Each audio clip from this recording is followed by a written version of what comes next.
few things to consider if you are wanting to maintain your connection with family, despite of differing political views. Especially if you're in America, I see a lot of comments on Filipino Americans saying that they want to cut off family because they have differing political views. So, just key things to consider to kind of slow down that process, but you are, of course, in a position to make the best decision for yourself. One thing to consider is that this is from neuroscience.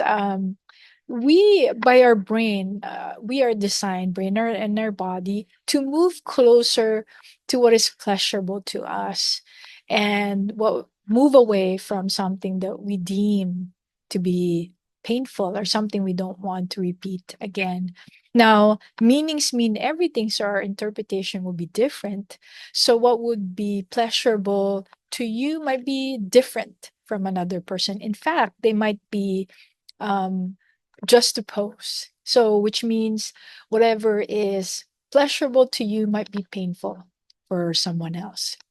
So it's very important to first understand that's basic of neuroscience. Another thing to um, consider and to understand is that our brains are neuroplastic. There's neuroplasticity. So depending on how we're exercising our brain, repetition, intensity, and all of that really shapes our brain.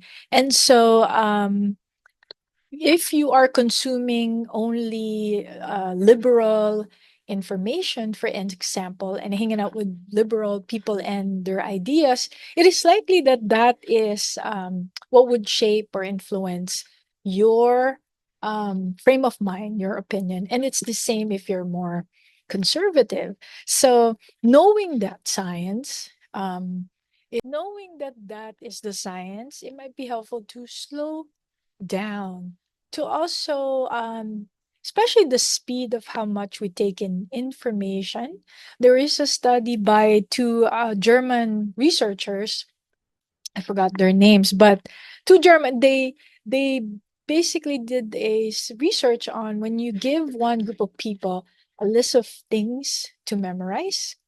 No problem if you have them memorize in just after having them look at the list. If you present a second list and have them remember the first list, they have a hard time remembering because there's a stimulus in between. But then when they gave them still two lists, but they gave a lot of space in between, they were able to remember the first list. And that tells us that any type of distraction, we it's hard for us to be analytical, to really consume and use in-depth thinking. And there is a term called low level thinking, in which we just consume things from almost like headline rather than reading the fine print. So all of us do this. So it does take practice, especially now how we consume our information. So I talk about how we are geared to move towards pleasure. I talk about neuroplasticity, how that's important. I know we're talking about keeping the connection with family, but that's coming from a place where you could understand why somebody might have a different opinion because they see things differently. Um, the next one, in relation to also the neuroplasticity of our brain, is that we pattern match. If something, especially negative, happened to us, let's say you were walking in an alley and somebody robbed you, you might have walked that alley 99 times, but the 100th time, the one time, is the one that you would remember, even though 99 times you were fine and safe. So our bodies, our brain are meant to protect us. It's meant for us to survive. So we remember more the negative, so the negativity bias or the biases. So when we are consuming only a particular type of, say, conservative only ideas, it is likely that you would clump people together. If you're listening to me, if you clump people together, like if they vote this person, then this is their profile, or they must be this. So the brain does that because the brain likes to categorize, especially when it's feeling a certain threat. It's very important to know this because in reality, there's science here. You could read the book How Emotions Are Made by Lisa Barrett, and it tells you, and I've kind of learned about this long time ago, even before I read that book, that meanings mean everything. That something that's pleasurable to you might not be pleasurable to the other. And then science can back that up now. So the point of saying that is now you say, oh, if somebody votes this person, they're bad. Okay, so now you put that person in the category. And I think that's what's causing this this tension of like, oh, I'm gonna cut them off because they're bad and they want things to be bad for me, when in fact the focus is simply different. The other person is maybe focusing on something that they too are afraid or want to continue to happen, and then you're thinking about something else. So you have a different behavior, but the intention is the same. Is basically to move towards what is pleasurable or deemed pleasurable, and you may not agree, but that's the perception of the other, and to really slow down and know that we all have the same intention. We all have the same yearning. So I'm going to just repeat that. So we move towards pleasure. Our brains are neuroplastic.